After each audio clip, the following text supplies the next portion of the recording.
Hello दोस्तों, स्वागत है आप सभी का। और 20 नवंबर की थर्ड शिफ्ट का दिल्ली पुलिस का एनालिसिस करने वाले हैं हम।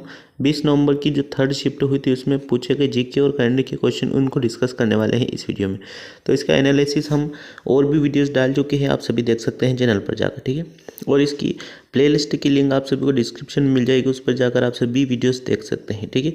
जब से एग्ज़ाम शुरू हुई है 14 तारीख से उस दिन से हमने एनालिसिस डाला हुआ है, ठीक है। चलिए शुरू करते हैं। पहला क्वेश्चन है, गोल्डन फाइबर किसे कहा जाता है? जूट को कहा जाता है, ठीक है। जूट पौधों से उत्पादित एक प्राकृतिक फाइबर है जिसे इसके चमकीले सुनहरे रंग के लिए गोल्डन फाइबर भी कहा जाता है। जूट विभिन्न कपड़ा अनुप्रयोगों के लिए सबसे लंबे और अधिक उपयोग किए जाने वाले प्राकृतिक फाइबर में से एक है, ठीक है। चलिए अगला क्वेश्चन देखते हैं। मंदिर के शिखर में कौन सी शैली में आते हैं? तो ये क्वेश्चन पूछा गया, द्रविड़ शैली में आते हैं। कौन सी शैली में? द्रविड़ शैली में, ठीक है। द्रविड़ शैली के शिखर को विमान कहा जाता है। क्या कहा जाता है? विमान। और द्रविड़ शैली में मंदिरों की स्थापना 8वीं शताब्दी में हुई थी और यह शैली दक्षिण भारत में विकसित हुई थी। तमिलनाडु और आसपास के क्षेत्रों के अधिकांश मंदिर इसी शैली में हैं, ठीक है। चलिए आगे बढ़ते हैं। अगला क्वेश्चन है, लौह स्तंभ का निर्माण किसने किया था? तो ये किया था चंद्रगुप्त द्वितीय के द्वारा। दिल्ली के कुतुब मीनार के पास स्थित लौह स्तंभ को गुप्त वंश के चंद्रगुप्त द्वितीय ने बनवाया था, ठीक है। अगला क्वेश्चन है, संसद लोकसभा को भंग करने कौन कर सकता है? तो ये कर सकते हैं राष्ट्रपति महोदय। राष्ट्रपति के पास लोकसभा को भंग करने की शक्ति होती है। लोकसभा का कार्यकाल 5 साल का होता है, लेकिन अगर राष्ट्रपति चाहे तो इसे पहले भी भंग किया जा सकता है। भारतीय संविधान के आर्टिकल 85(2)(b) के अनुसार राष्ट्रपति के पास लोकसभा को भंग करने की अंतिम शक्ति है। राष्ट्रपति के पास संसद के दोनों में से किसी भी सदन को बुलाने या स्थगित करने की शक्ति होती है, ठीक है। राष्ट्रपति के पास किसी एक या दोनों सदनों को बुलाने की शक्ति होती है। राष्ट्रपति कुछ मामलों में लोगों की सभा को भंग करने की शक्ति भी रखते हैं, ठीक है। ये सभी पॉइंट ध्यान में रखना, आगे आने वाले एग्जाम में ये पॉइंट से क्वेश्चन बनेंगे, ठीक है। अगला है, भारतीय संविधान का कौन सा आर्टिकल ये स्पष्ट करता है कि नीति निर्देशक सिद्धांत और न्याय संगत है? तो ये करता है अनुच्छेद 37, ठीक है। भारत के संविधान के अनुच्छेद 37 के अनुसार राज्य के नीति निर्देशक सिद्धांतों को किसी न्यायालय में लागू नहीं किया जा सकता। ये सिद्धांत देश के शासन के मूल अधिकार हैं। भारतीय संविधान का अनुच्छेद 37 ये स्पष्ट करता है कि ये निर्देशक सिद्धांत गैर न्याय संगत है, ठीक है। चलिए अगला क्वेश्चन है, रेमन मैग्सेसे पुरस्कार सबसे पहले किसे दिया गया था? ये दिया गया था विनोबा भावे को, ठीक है। विनोबा भावे पहले रेमन मैग्सेसे पुरस्कार विजेता थे। रेमन मैग्सेसे पुरस्कार को एशिया का नोबेल पुरस्कार भी माना जाता है और इसकी शुरुआत 1957 में हुई थी, ठीक है।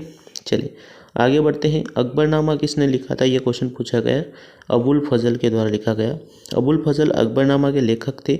अकबर के शासन का इतिहास 3 खंडों में है। उपरोक्त कार्य को तीसरे खंड को N.A. अकबरी के रूप में जाना जाता है, जो अकबर के शासनकाल की प्रशासनिक रिपोर्ट है।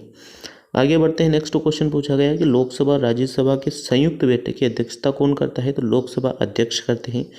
लोकसभा अध्यक्ष लोकसभा राज्यसभा के संयुक्त बैठक की अध्यक्षता करता है। राष्ट्रपति वह होता है जो संयुक्त बैठक को बुलाता है। अब हमारे लोकसभा अध्यक्ष कौन है, आप सभी को मुझे कमेंट करके जरूर बताइएगा, ठीक है। चले अगला क्वेश्चन पूछा गया, मृत्युदंड के मामले में क्षमा करने की शक्ति किसके पास होती है? तो राष्ट्रपति महोदय के पास होती है।